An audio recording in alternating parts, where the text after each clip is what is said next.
पवन भाई, बंदी छोड़ संत गुरु रामपाल जी महाराज जी की जय हो। पवन भाई सत साहेब, पवन भाई एक छोटी सी शंका है। हमने पवन भाई आपका सत्संग सुना था कल रात को। भगत से आप सत्संग कर रहे थे, उस भगत ने एक सवाल पूछा था आपसे। वो सवाल था भगत जी, जैसे कनक में हम दवाई रखते हैं और वो रखनी नहीं है हमने, पर पवन भाई हम एक जिम्मेदार के पास लगे हुए हैं, तो हमने जिम्मेदार कहता है दवाई रख दो, हमें रखनी पड़ती है। और खेत में जैसे कीड़े कीड़े मकोड़े का जो भी हम सफरा करते हैं दवाई का, वो भी हम करते हैं। तो पवन भाई थोड़ा समस्या का समाधान बताइए, क्या करना होगा हमें। बड़ी मुश्किल से परमात्मा की कृपा हुई है हम पे, कोई ऐसी भूल चूक ना हो जाए जिससे हमसे परमात्मा दूर हो जाए, कोई ऐसी गलती ना कर बैठे। बड़ी मुश्किल से तो परमात्मा की दया हुई है पवन भाई, थोड़ा इस बात का समाधान दें हमें। हम थोड़ा आगे फिर अपना कुछ सोचें या कुछ फिर अपना विचार करें, भी गिरनी नहीं करनी है, कुछ बताएं पवन भाई। सत साहेब पवन भाई। बंदी छोड़ सतगुरु रामपाल जी महाराज जी की जय हो। सतसाई भगत जी, देखिए बड़े भैया, आपने जो सवाल किया है उसका जवाब तो परमेश्वर दास को निमित्त बनवा के आप जी को दिलवा देंगे, लेकिन उस जवाब के ऊपर अमल करना, उस जवाब को मानना या ना मानना, वो आपके अपने ज्ञान आधार के ऊपर निर्भर करता है। और दास ने पहले भी जिक्र किया था परमेश्वर के ज्ञान आधार से कि इस भक्ति मार्ग में केवल वही नियम नहीं है जो नियम हमें नाम दीक्षा के समय दिए जाते हैं। जैसे प्रथम नाम के समय परमेश्वर हमें 11 नियम देते हैं, सतनाम के बाद हमें 34 नियम दिए जाते हैं। तो इस भक्ति मार्ग में केवल यही नियम नहीं है। इस भक्ति मार्ग में जब आप ज्ञान की गहराई में जाओगे और परमेश्वर के द्वारा कहे गए सत्संगों पे, उनके वचनों पे जब अमल करना शुरू करोगे तो आपको कदम कदम पे एक नया नियम दिखाई देगा, एक नया नियम आपको दिखाई देगा इस भक्ति मार्ग पे। और आपने जो सवाल किया है वो आपने क्यों किया? वो आपने इसलिए किया क्योंकि परमेश्वर की सत भक्ति अपनाने के बाद आपकी आत्मा ने आपको चेताया कि भाई अपनी रोजी रोटी के लिए, अपने स्वार्थ के लिए आप किसी की हत्या नहीं कर सकते, आप जीवों की हत्या नहीं कर सकते, अपने स्वार्थ के लिए। तो भगत जी, इसका जो समाधान है, इसका समाधान यही है कि जिस व्यक्ति को परम पूज्य सतगुरु रामपाल जी महाराज जी का ज्ञान हो जाएगा और जो उनके तत्व ज्ञान को ध्यान से सुनता है, गहराई से सुनता है, तो उस तत्व ज्ञान में परमेश्वर ने बताया कि एक भगत को अपने गुरुदेव से क्या मांगना चाहिए। सबसे पहले तो भगत को अपने गुरुदेव से यही मांगना चाहिए कि भक्ति दान मोहे दीजियो देवन के देवा हो। सबसे पहले तो भगत ने हमेशा अपने परमेश्वर से, अपने सतगुरु से केवल भक्ति ही मांगनी चाहिए कि हे परमेश्वर, दास को इस काल लोक में भक्ति करवा देना मालिक, दास को मर्यादाओं में रखना परमात्मा, हर समय दास के शीश पे अपना पंजा बनाए रखना परमात्मा। ये भवसागर है, यहाँ बहुत गहरा उलझेड़ा है परमात्मा, आपकी विशेष रजा के बिना यहाँ से जीव का निकलना तो बहुत दूर की बात है, इस भक्ति पे 2 कदम चलना भी दूभर है। तो परमेश्वर आप अपने दास पे विशेष अपनी मेहर रखना। और उसके बाद भगत क्या मांगेगा? उसके बाद परमात्मा ने कहा कि भगत को अपने जीवन उपार्जन के लिए, अपनी रोजी रोटी के लिए केवल परमात्मा से यही प्रार्थना करनी चाहिए कि साईं इतना दीजियो जामे कुटुंब समावे, हम भी भूखे ना रहें अतिथि न भूख हो जावे। कि हे परमात्मा, आपने अपने दास को यह अनमोल ज्ञान देके सब कुछ समझा दिया परमात्मा, और इस ज्ञान को लेने के बाद और जिस जिस आत्मा के अंतःकरण में परमेश्वर सतगुरु रामपाल जी महाराज जी का तत्व ज्ञान उतर जाता है, उसके बाद उस भगत को यह भी मालूम पड़ जाता है कि परमेश्वर की एक और भी वाणी है कि यो गुरु ज्ञान विज्ञान वाणी जीवित ही जग में मरो। गुरु जी का जो ज्ञान है, जो विशेष ज्ञान है, जो विज्ञान है, तत्व ज्ञान है, वो कहता है कि अब भगत को जीवित ही मरने की रिहर्सल करनी पड़ेगी। और जीवित मरने के विषय में परमात्मा ने बताया, यहां की जो सांसारिक इच्छाएं हैं, जो केवल हमें काल जाल में ही अधिक फंसाती हैं, हमें उनसे पीछे हटना पड़ेगा, हमें उनसे दूर हटना पड़ेगा। उसको जीवित मरना कहते हैं। गुरुदेव ने बताया जैसे आपका पड़ोसी 4 व्हीलर ले आता है, या आपका पड़ोसी कोई बहुत अच्छी फैक्ट्री लगा लेता है, बहुत अच्छा पैसा कमा रहा है, तो उस पड़ोसी को देख के यदि हमें ज्ञान है तो हमने अपने मन में जैसी सांसारिक भोग विलासिता की वस्तुएं उसके पास में है, उनको प्राप्त करने की इच्छा हमारे अंदर उत्पन्न नहीं होनी चाहिए। उसी को जीवित मरना कहते हैं। तो उसके बाद परमात्मा ने बताया कि दूसरी बात केवल परमात्मा से हमारे को यही मांगनी है कि साईं इतना दीजिए जिसमें कुटुंब समावे, और हम भी भूखे ना रहें, साधु न भूखो जाओ। तो भगत जी फिर आप ये बताइए, फिर जीव हत्या करने वाली बात आ कहां जाएगी? आज आप किसी जमींदार के वहां पे मजदूर बन के मजदूरी कर रहे हैं, आपको महीने का 10 से 15 हजार रुपए में मिल जाता होगा, और आप वहां पे पाप कितने कमा रहे हैं?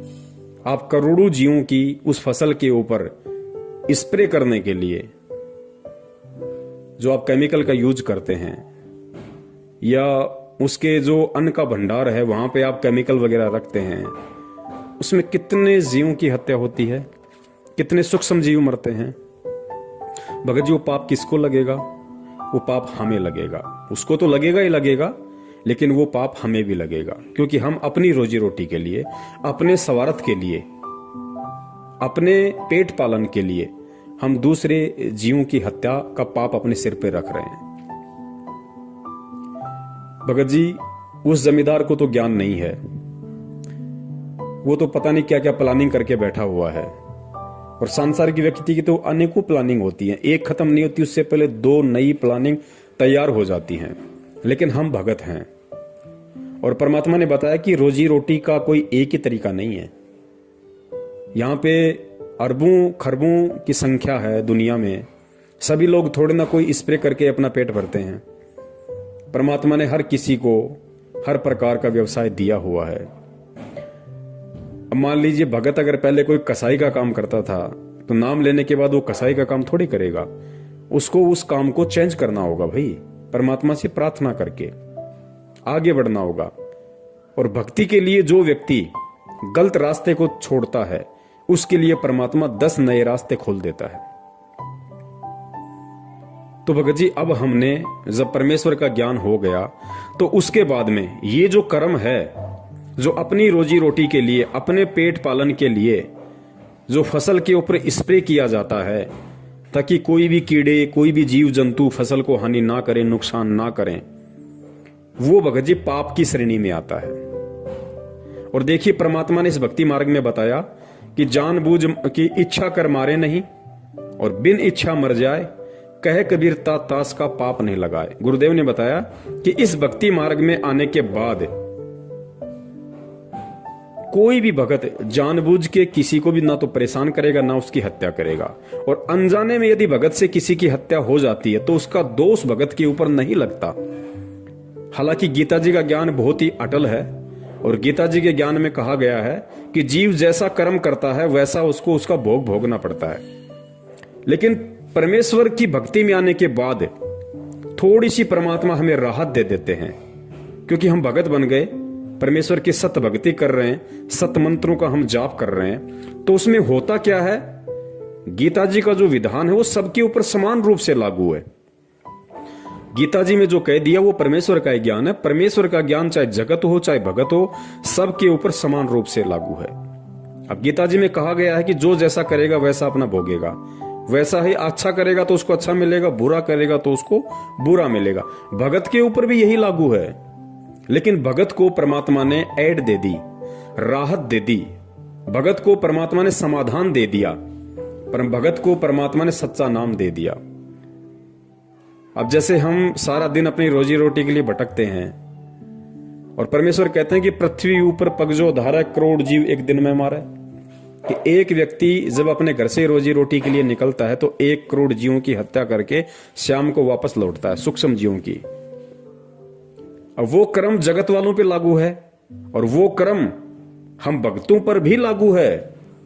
लेकिन परमात्मा ने उसके निवारण के लिए हमारे को ये राहत दे दी 2 प्रकार की। पहली रात तो ये कि रोजी रोटी के लिए जब हम कहीं जा रहे थे तो उन जीवों की हत्या करना हमारा मकसद नहीं था, तो वो अनजाने में हुए पाप हैं। इसलिए परमात्मा उन अनजाने में हुए पाप कर्मों की, हत्याओं की हमें समय याचना देता है। और उसके बाद भी यदि हमें किसी प्रकार का कोई दोष रहता है तो फिर परमात्मा ने हमारे को वो साबुन दे रखा है, पाप कर्म रूपी जो कपड़ा है उसको साफ करने के लिए फिर परमात्मा ने हमारे को सच्चा नाम दे रखा है। उस सच्चे नाम के सुमरण से फिर वो पाप कर्म धुल जाते हैं। लेकिन जगत वालों के ऊपर ऐसा कुछ नहीं है, उनको तो भोगना ही पड़ेगा, क्योंकि ना तो वो परमात्मा के शरण में है ताकि परमात्मा उसको ये राहत दे सके कि भाई अगर अनजाने में तेरे से कोई गलती हो गई तो उसको मैं क्षमा करूंगा, क्योंकि जगत वाले परमात्मा के शरण में नहीं है, इसलिए उनको ये राहत भी नहीं है। और ऊपर से उनके पास कोई सतनाम भी नहीं है, सच्चा नाम भी नहीं है, परमात्मा की शरण भी नहीं है, तो जगत वाले तो हर तरीके से पाप में ही गल रहे हैं। लेकिन हम भक्तों को परमात्मा ने अनजाने में हुए या धोखे से यदि हमारे साथ किसी ने कोई छलबल किया है तो उसका पाप कर्म हमारे ऊपर नहीं लगता है, ये परमेश्वर ने हमें राहत दे दी। लेकिन भगत जी, फसल के ऊपर जो स्प्रे किया जाता है कीड़ों को खत्म करने के लिए, जो फसल को नुकसान करते हैं उन कीड़ों को समाप्त करने के लिए जो फसल पे छिड़काव किया जाता है केमिकल का, भगत जी वो तो अनजाने की गलती नहीं है, वो तो जानबूझ के किया जा रहा है। और किया केवल इसलिए जा रहा है ताकि हम उन कीड़ों को समाप्त कर सकें। उन कीड़ों को जानबूझ के मारने के लिए वो स्प्रे किया जाता है ताकि फसल बर्बाद ना हो, फसल को किसी प्रकार का कोई नुकसान ना हो। तो भगत जी ये अनजाने की गलती नहीं है, ये जानबूझ के की जा रही गलती है। और भगत होने के बाद यदि जानबूझ के भगत गलती करेगा तो जिस प्रकार परमात्मा ने अनजाने की गलती के लिए भगत को माफ करने की बात कही है, उसी प्रकार इस भक्ति में आने के बाद में जानबूझकर की गई गलती की सजा भगत को जगत से कई गुना ज्यादा मिलती है। यह परमात्मा का विधान है। तो भाई हम ऐसे पंगे में पांव क्यों दें? अब बहुत सारे भगत भाइयों को शंका हो जाएगी कि भाई हमारे पास तो सैकड़ों बीघा जमीन है, मेरे पास तो 50 किला जमीन है, और मैं तो गेहूं भी करता हूं, पूरी जमीन में सरसों भी करता हूं, जो मक्का बाजरा भी करता हूं, तो भाई मुझे तो उसमें कीटनाशक का इस्तेमाल करना पड़ता है, तो फिर मैं क्या करूं? देखिए भगत जी, ये सतगुरु रामपाल जी महाराज जी की सत भक्ति है, और इस भक्ति में सबसे पहले हमने भगत बनना पड़ेगा, साधु बनना पड़ेगा। और साधु बनने के लिए सबसे पहले हमें अपनी इच्छाओं को सीमित करना पड़ेगा। जब हम अपनी इच्छाओं को सीमित करेंगे तो भले ही मेरे पास में 50 किला जमीन हो, अगर मैंने अपनी इच्छाओं को समाप्त करना शुरू कर दिया है, अपनी फालतू की इच्छाओं को वश में करना शुरू कर दिया है, तो मुझे 50 किला जमीन में गेहूं उत्पादन करने की कोई आवश्यकता नहीं है। मुझे केवल उतना ही अन्न उत्पादन करने की आवश्यकता है जितना अन्न मेरे जीवन उपार्जन के लिए पर्याप्त है। बाकी यदि मैं अन्न उपार्जन करूंगा भगत होके तो मुझे केमिकल का स्प्रे भी करना पड़ेगा। फिर जब वो फसल पैदा होगी, उस गेहूं जो बाजरे को भंडार घर में रखने के लिए, क्योंकि ज्यादा फसल का उत्पादन वही व्यक्ति करता है जिस व्यक्ति को फसल बेचनी होती है। और बहुत सारे जो बड़े बड़े जमींदार होते हैं वो साल भर के लिए स्टॉक कर लेते हैं, और स्टॉक करेंगे तो उनको जाहिर सी बात है, उनको पता है कि भाई इसमें ये फसल बर्बाद होने की आशंका ज्यादा है, उसमें कीड़े वगैरह लगने की आशंका ज्यादा है, तो फिर वो केमिकल वगैरह का उसमें छिड़काव कर देते हैं, स्प्रे कर देते हैं, या और बहुत सारी जैसे कोई एल्ड्रिंग वगैरह आती है उसमें एल्ड्रिंग वगैरह रख देते हैं। तो भगत जी, भगत होके अब हमने ये नहीं करना है, और जितनी हमारे को जीवन उपार्जन के लिए अन्न उत्पादन करना आवश्यक है, अब हमने केवल उतना ही अन्न उत्पादन करना है। भले ही मैं भगत हूं और मेरे पास में 50 किला जमीन है, और मेरा साल भर का काम यदि 5 किला जमीन के गेहूं से चल रहा है, तो मुझे 5 किलो गेहूं जमीन में ही गेहूं उत्पादन करना है। बाकी आप किसी को बटाई पे दे सकते हो, हिस्से में दे सकते हो, हिस्सेदारी में दे सकते हो, ताकि वो भी बेचारा अपने परिवार का पेट पाल ले और उसका कुछ प्रतिशत आपको भी मिल जाए। और वो आप परमेश्वर के धर्म भंडारे में लगा दो, आप परमेश्वर को दान रूप में दे दो, तो आपके ऊपर भी भार नहीं रहेगा। और जितना आपको आवश्यक है उतना आपको परमात्मा उस 5 किले जमीन में दे देगा। वरना आप ज्यादा उत्पादन करोगे, ज्यादा उत्पादन करने के लिए फिर आपको सारी व्यवस्था करनी पड़ेगी, जो केवल हमें पाप का ही भागी बनाएगी। और दूसरी बात भगत जी, अब हम परमात्मा के भगत हैं, परमात्मा के बच्चे हैं, और अब भी यदि हम इन चीजों की इच्छा लेके यदि हम इस तरीके से संचय करेंगे तो भगत जी फिर हम कहीं ना कहीं हम परमात्मा की मर्यादाओं से दूर हैं। हम अभी भगवान को और भक्ति को नहीं समझ पाए हैं। वरना गुरुदेव ने कबीर सागर का सरलार्थ पेज नंबर 83, पेज नंबर 83 को आप ध्यान से पढ़ना भगत जी, क्योंकि ये कमी हमारी सत्संगों को ना सुनने की है। पेज नंबर 83 पे काल ने परमात्मा को कहा था, काल ने कहा कि उस समय से पहले, यानी जब परमेश्वर ने काल को कहा कि भाई तू कितनी ही जोर लगा लेना, तू कितनी ही ताकत लगा लेना, कलयुग की बिजली पीढ़ी में मैं जाऊंगा, अपने बच्चों को सतज्ञान दूंगा, सत भक्ति दूंगा और उनको समझा बुझाकर अपने निज लोक सतलोक लेकर जाऊंगा। तो काल ने परमात्मा से फिर क्या कहा? काल ने कहा कि उस समय से पहले मैं पूरी पृथ्वी के ऊपर शास्त्र विधि त्याग कर मनमाना आचरण करवाकर शास्त्र विरुद्ध ज्ञान बताकर झूठे नाम तथा गलत साधना से अभ्यस्त कर दूंगा। जब 13वां अंश आकर सत्य कबीर पंथ चलाएगा, उसकी बात पर कोई विश्वास नहीं करेगा, उल्टे उसके साथ झगड़ा करेंगे। कबीर जी को पता था कि जब कलयुग के 5505 वर्ष पूरे होंगे सन 1997 में, तब शिक्षा की क्रांति लाई जाएगी, सर्व मानव अक्षर ज्ञान युक्त किया जाएगा। उस समय मेरा दास सर्व धार्मिक ग्रंथों को ठीक से समझकर मानव समाज के रूबरू करेगा।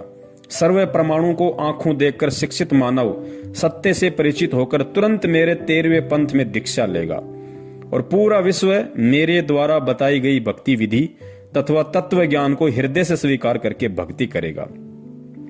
उस समय पुनः सतयुग जैसा वातावरण होगा। अब पुण्यात्माओं आगे ध्यान से पढ़ना, आगे ध्यान से पढ़ना।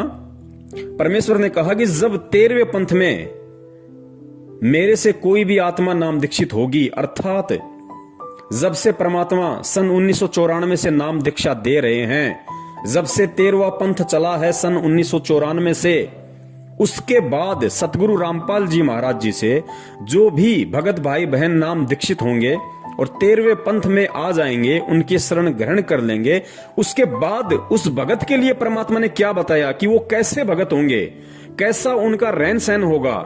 देखिए ध्यान से पढ़िए। आपसी राग द्वेष, चोरी जारी, लूट ठगी कोई नहीं करेगा। परमात्मा कहते हैं कि 13वें पंथ में आने के बाद, अर्थात सतगुरु रामपाल जी महाराज जी से नाम दीक्षा लेने के बाद क्या होगा? कोई भी भगत आपसी राग द्वेष नहीं करेगा, चोरी जारी नहीं करेगा, लूट ठगी कोई नहीं करेगा, कोई धन संग्रह नहीं करेगा। पुण्यात्मा ध्यान से पढ़ना एक एक शब्द को। कोई भी धन संग्रह नहीं करेगा, भक्ति को अधिक महत्व दिया जाएगा। जैसे उस समय उस व्यक्ति को महान माना जा रहा होगा, कौन से समय? सन 1994 से पहले या सन 1994 के बाद जो व्यक्ति सतगुरु की शरण से दूर होगा, उन व्यक्तियों के विषय में कहा जा रहा है, उनको क्या माना जाएगा? जैसे उस समय उस व्यक्ति को महान माना जा रहा होगा जिसके पास अधिक धन होगा, बड़ा व्यवसाय होगा, बड़ी बड़ी कोठियां बना रखी होंगी। परंतु 13वें पंथ के प्रारंभ होने के पश्चात, अर्थात सन 1994 में सतगुरु रामपाल जी महाराज जी से नाम दीक्षा लेने के बाद, परंतु 13वें पंथ के प्रारंभ होने के पश्चात उन व्यक्तियों को मूर्ख माना जाएगा। पुण्यात्माओं ध्यान से सुनना इस बात को कि सन 1994 के बाद, अर्थात सतगुरु रामपाल जी महाराज जी से नाम दीक्षा लेने के बाद, उनके इस सत कबीर पंथ से में दीक्षित होने के बाद, इस सत कबीर पंथ रूपी यूनिवर्सिटी में एडमिशन लेने के बाद किस व्यक्ति को, किस भगत को मूर्ख माना जाएगा?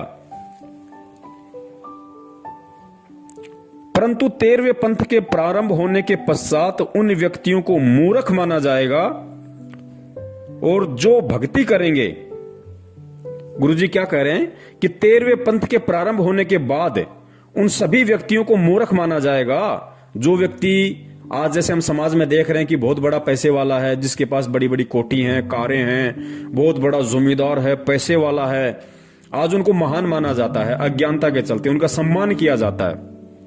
तो परमात्मा यह कह रहे हैं कि 13वें पंथ से पहले तो इन व्यक्तियों को महान माना जाएगा, परंतु 13वें पंथ के प्रारंभ होने के पश्चात उन व्यक्तियों को मूर्ख माना जाएगा।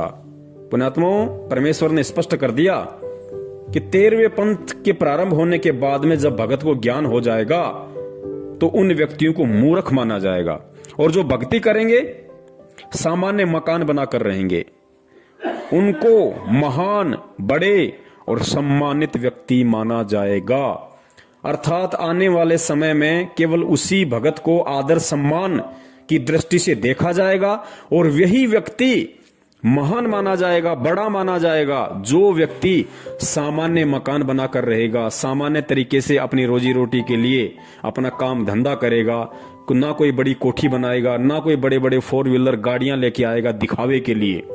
आवश्यकता अनुसार तो कुछ भी हो, लेकिन दिखावे के लिए आवश्यकता से अधिक यदि संग्रह करेगा, गुरुदेव कहते हैं उसको मूर्ख माना जाएगा। और जो भगत साधारण तरीके से चलेगा, सामान्य मकान बना के रहेगा, उसको महान, बड़ा और सम्मानित व्यक्ति माना जाएगा।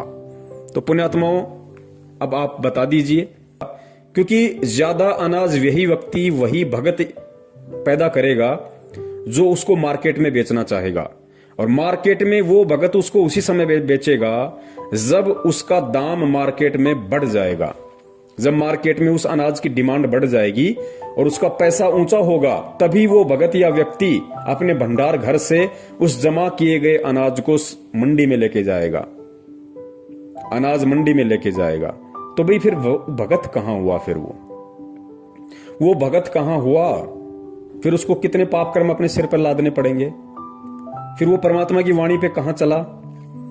अगर वो भगत है तो उसको इतना जोड़ जुगाड़ करने की जरूरत ही नहीं, क्योंकि भगत तो परमात्मा से यही मांगेगा, और भगत के लिए परमात्मा ने यही बताया कि साईं इतना दीजियो जिसमें कुटुंब समावे, हम भी भूखे ना रहे साधु न भूखा जावे। तो 100 किल्ला जमीन में फिर उस भगत को अनाज पैदा करने की जरूरत कहां पड़ गई? फिर 100 किल्ला जमीन में अनाज पैदा करते समय उसको स्प्रे करने की जरूरत कहां पड़ गई? फिर उसको उस अनाज को भंडार घर में जमा करने की जरूरत कहां पड़ गई? फिर उसको ऊंचे दाम होने पे अनाज मंडी में बेचने की जरूरत कहां पड़ गई? और जब वो उस अनाज को बेचेगा, लाखों में जब पैसा उसके घर में आएगा, फिर उस पैसे का क्या करेगा? वो क्या करेगा? अरे रोजी रोटी के लिए तो उसको एक साल में 12 बोरी बहुत है, उसको 12 क्विंटल अनाज बहुत है उस व्यक्ति को। बाकी का अनाज उसने किस लिए पैदा किया? सिर्फ और सिर्फ पैसा कमाने के लिए, धन कमाने के लिए। वो धन जब उसके घर में आएगा, फिर वो क्या करेगा?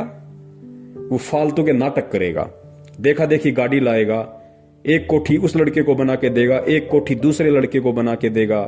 क्या करेगा वो? उसका कोई रिश्तेदार उससे उधार ले जाएगा 5-10 लाख रुपए, समय पे नहीं देगा तो फिर उसके टेंशन शुरू हो जाएगी, 2 साल तक नहीं दिए फिर झगड़ा शुरू हो जाएगा, फिर केस मुकदमा शुरू हो जाएगा। और परमेश्वर कहते हैं कि भाई नौका में पानी बढ़े और घर में बढ़ जा दाम, दोनों हाथ उलटियो यो ही शाणु काम। परमात्मा तो कहते हैं कि भैया इसका संचय करना ही नहीं हमें। हम भगत हैं तो हमने बिल्कुल सादा तरीके से, साधारण तरीके से हमने रहना पड़ेगा, हमने चलना पड़ेगा इस भक्ति मार्ग पे। तो क्यों हम ये सिर पे अपना बोझ धरें? तो बड़े भाई, यदि आप किसी बड़े जमींदार के यहां पे काम कर रहे हैं, मजदूरी कर रहे हैं, तो आपको ये कोई अधिकार नहीं है कि आप अपनी रोजी रोटी के लिए और करोड़ों जीवों की स्प्रे करके हत्या करें। भगत जी, आपको विश्वास होना चाहिए, आप परमात्मा के भगत हैं, आप परमात्मा के बच्चे हैं, और अब आपको विश्वास हो जाना चाहिए कि जिस परमात्मा ने जन्म लेने से पहले मां के गर्भ में 9 महीने तक मुझे आहार खिलाया, मुझे अमी महारस खिलाया, वहां भी परमात्मा ने मेरा पेट पालन किया। और जैसे ही मां के गर्भ से बाहर आया तो परमात्मा ने जिन मां के स्तनों में दूध का टपका नहीं था, परमात्मा ने वो भी खोल दिए। और फिर जब हमारे दांत आना शुरू हुए, हम रोटी खाने के लायक हुए, तो परमात्मा ने माता पिता के थ्रू उन्होंने हमारी परवरिश की। और जब समझदार हो गए तो परमात्मा ने हमें काम धंधा दिया। तो भगत जी, फिर हमें आज टेंशन क्यों है? आज तो हम सीधे परमात्मा की शरण में हैं, हम सीधे सतगुरु की शरण में हैं। और हमें विश्वास होना चाहिए कि जिस सतगुरु ने, जिस पूर्ण परमेश्वर ने सतगुरु रूप में आके संत रामपाल जी महाराज जी के रूप में प्रकट होके मुझे भक्ति दी, मुझे भजन दिया, जिस परमात्मा ने मुझे भजन दिया वो मुझे भोजन क्यों नहीं देगा? मुझे अवश्य भोजन देगा। भोजन की व्यवस्था भी वो ही करेगा। लेकिन उसके लिए अब हमने भगत जी इस तरह के उल्टे काम धंधे नहीं करने हैं, या ऐसा कोई भी काम नहीं करना जिसमें परमात्मा की मर्यादाओं का हनन होता हो, परमात्मा का विधान टूटता हो। अब यहां पे कुछ भगत भाई उनको और शंका हो जाएगी कि भगत जी हमारे थोड़ी जमीन ज्यादा है, या हमारी जमीन तो ऐसी है, उसमें जब तक हम यदि कीटनाशक का छिड़काव ना करें, यदि हम जब बीज की बिजाई करते हैं तो बिजाई के समय हमने उसमें केमिकल लगाना पड़ता है, एल्ड्रिंग लगानी पड़ती है, ताकि जब वो जमीन में हम बीज डालेंगे ट्रैक्टर के माध्यम से, हल के माध्यम से, तो उसको कीड़े ना लग जाएं। भगत जी अब हमने ये परंपरागत तौर तरीके नहीं अपनाने जगत वाले। जगत के लिए तो ठीक नहीं कह सकते, लेकिन उनको ज्ञान नहीं है इसलिए वो लोग कर रहे हैं। लेकिन हम भगत हैं, अब हमने भगत जी बीज बिजाई के समय हमने किसी भी प्रकार के केमिकल का इस्तेमाल नहीं करना है, ये सोच के कि इससे फसल में कीड़ा नहीं लगेगा। भगत जी देखिए, दास को अच्छे से पता है, दास भी एक किसान परिवार से है।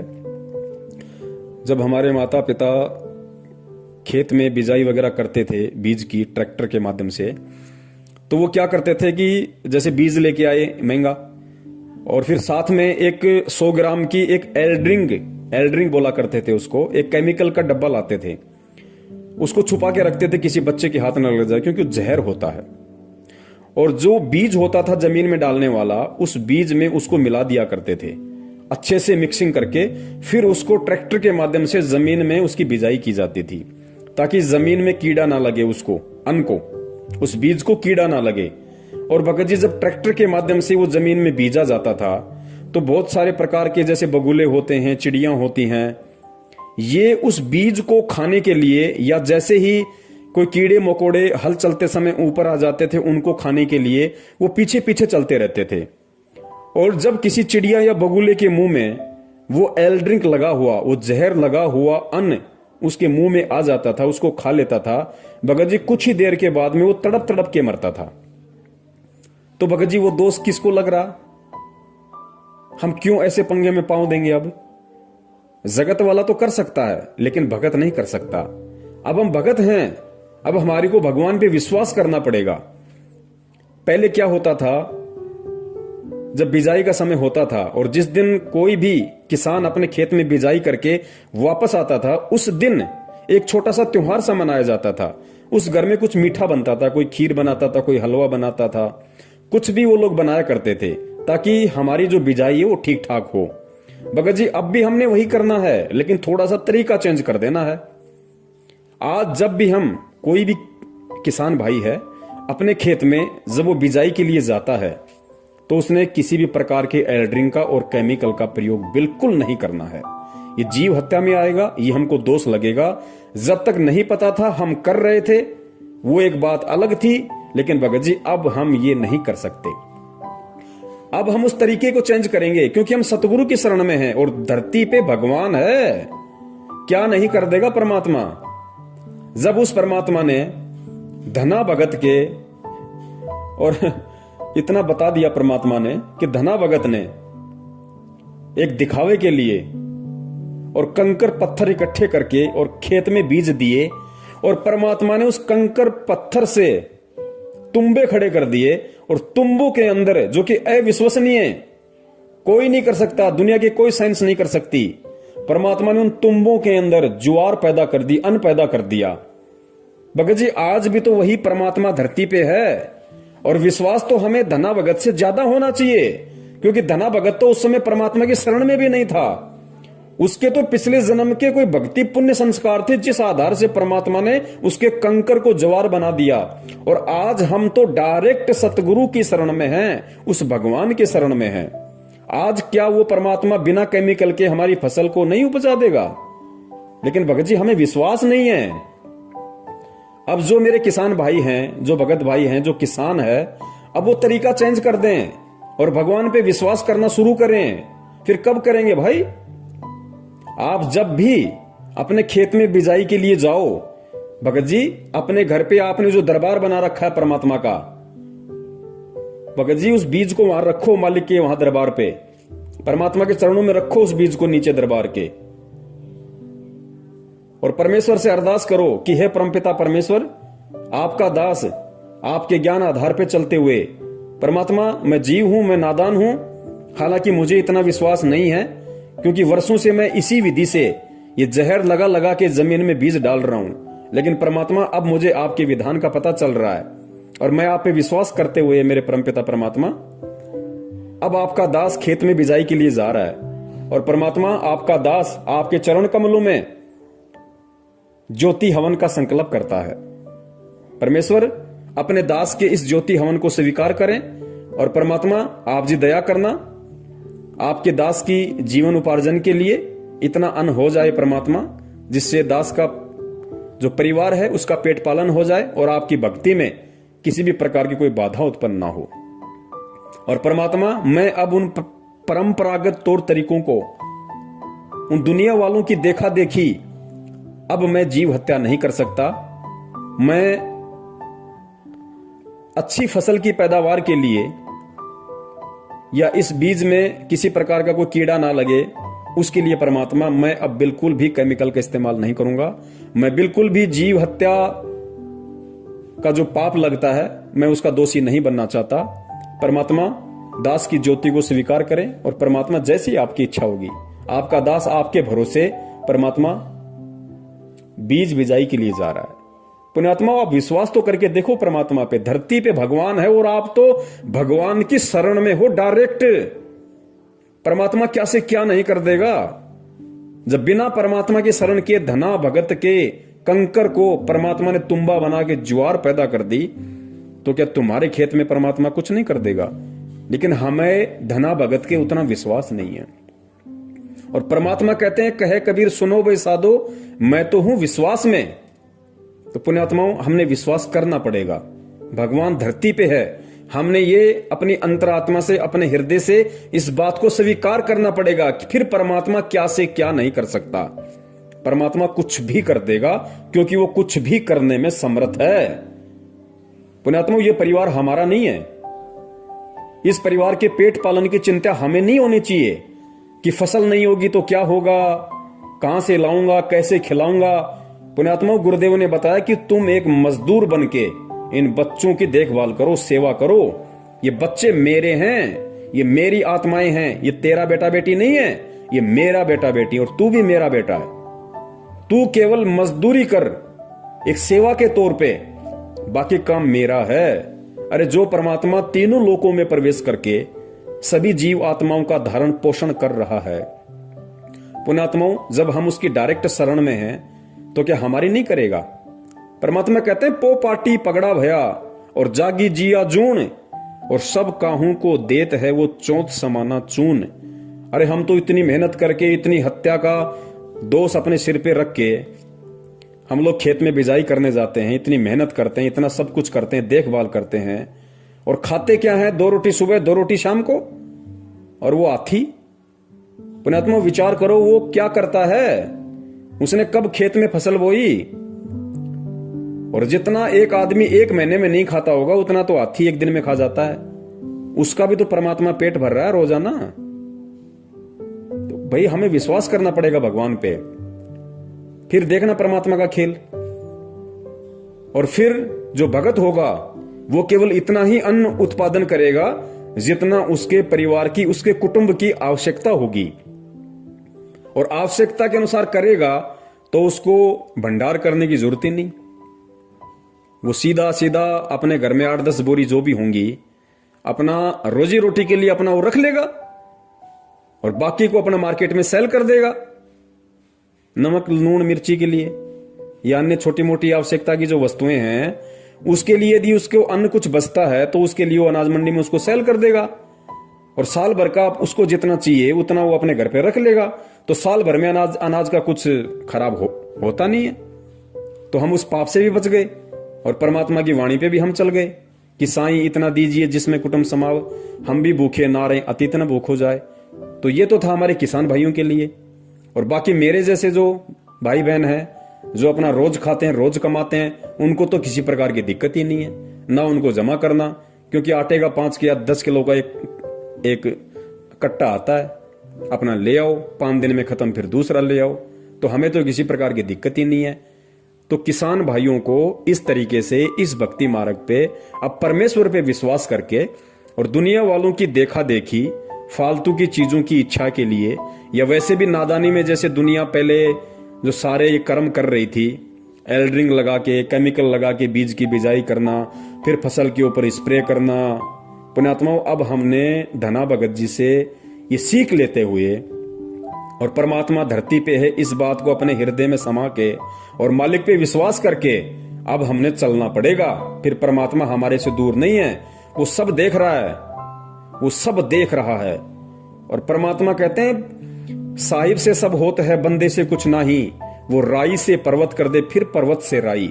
जो परमात्मा पर्वत से राई और राई से पर्वत, मतलब परमात्मा 1 सेकंड में सब कुछ विध्वंस कर दे और अगले ही पल परमात्मा वैसा का वैसा कर दे, उसको कहते हैं राई से पर्वत और पर्वत से राई करना। तो पुण्यात्माओं, परमात्मा हमारे लिए फिर क्या कुछ नहीं कर सकता, और वो यहां पे हमारे लिए ही तो कुछ करने के लिए आया हुआ है। और किस लिए आया परमात्मा सतलोक छोड़ के? आप और हमारे लिए आया हुआ है। हमें वो भक्ति देने के लिए आया है, अपना विधान संविधान बताने के लिए आया है, उस संविधान पे हमारे को चलना कैसे है वो बताने के लिए आया है। और जब हम परमात्मा के हिसाब से चलेंगे, परमात्मा के संविधान पे चलेंगे, तो पुण्यात्माओं फिर परमात्मा क्या नहीं कर देगा? परमात्मा कुछ से कुछ भी कर देगा। तो अब हमने इन सब बातों का पुण्यात्माओं विशेष तौर से ध्यान रखना है।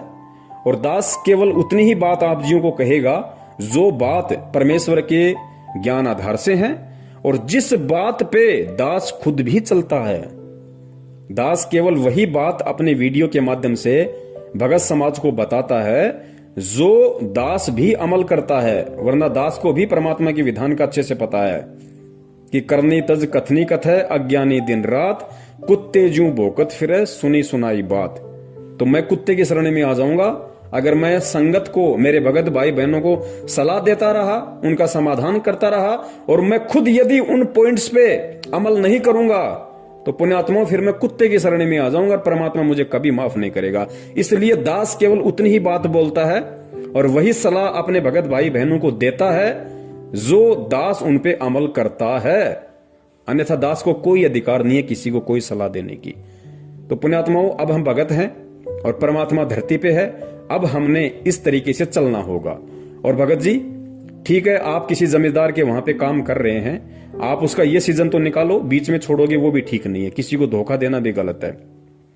लेकिन आप जब तक वहां पे काम कर रहे हो और आपके सामने ऐसी नौबत है, तो भगत जी ये सीजन तो आपने उसका निकालना पड़ेगा। और परमात्मा से आप जी प्रार्थना कर करके जब भी आप अपना वो करो, स्प्रे वगैरह कुछ भी आपको करना पड़े, तो अपना जो भी परमेश्वर का आपको नाम मिला हुआ है, आप परमेश्वर के नाम के साथ में और मंगलाचरण के साथ में आप जी ने परमात्मा से प्रार्थना करते हुए, समय याचना करते हुए आपने अपना वो कर्म करना है कि परमात्मा जैसे तैसे करके इसका ये सीजन निकल जाए, उसके बाद ये अपने मैं अपने, और परमेश्वर मैं रोड पे ठेला लगा के अपना जीवन उपार्जन कर लूंगा, लेकिन इस पाप में पांव दोबारा नहीं दूंगा। तो भाई इस तरीके से हमने बचना पड़ेगा भगत जी, क्योंकि ये सब कुछ काल के दाव हैं।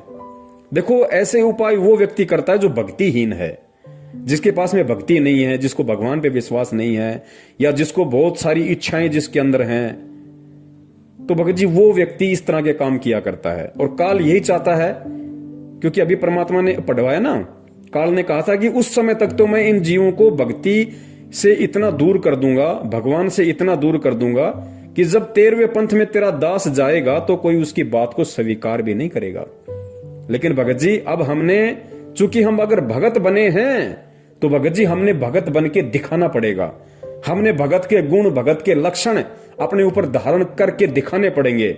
हमने काल को नीचा और सतगुरु का मस्तिष्क इस ज्ञान आधार से ऊंचा करके दिखाना पड़ेगा कि हम संत रामपाल जी महाराज जी के सच्चे भगत हैं, हम उनके सच्चे शिष्य हैं, ताकि काल को भी शर्म आ जाए कि वास्तव में जो परमेश्वर ने कहा था मेरे से, वो परमात्मा ने मेरी लाख कोशिशों के बावजूद भी कर दिखाया। तो ये खाली एक किसान वाला क्षेत्र नहीं, जिस भी क्षेत्र में या जिस भी व्यवसाय में जो भी भगत भाई बहन हैं, और यदि उन व्यवसाय में उस व्यवसाय के अकॉर्डिंग यदि ऐसी कोई प्रॉब्लम है, ऐसी कोई दिक्कत है, ऐसी कोई बाधा है जो परमात्मा के विधान के खिलाफ है, परमात्मा की जहां मर्यादाओं का हनन होता है, तो उन भगत भाई बहनों ने भी परमात्मा के ज्ञान आधार से इसी प्रकार उनका समाधान करना पड़ेगा।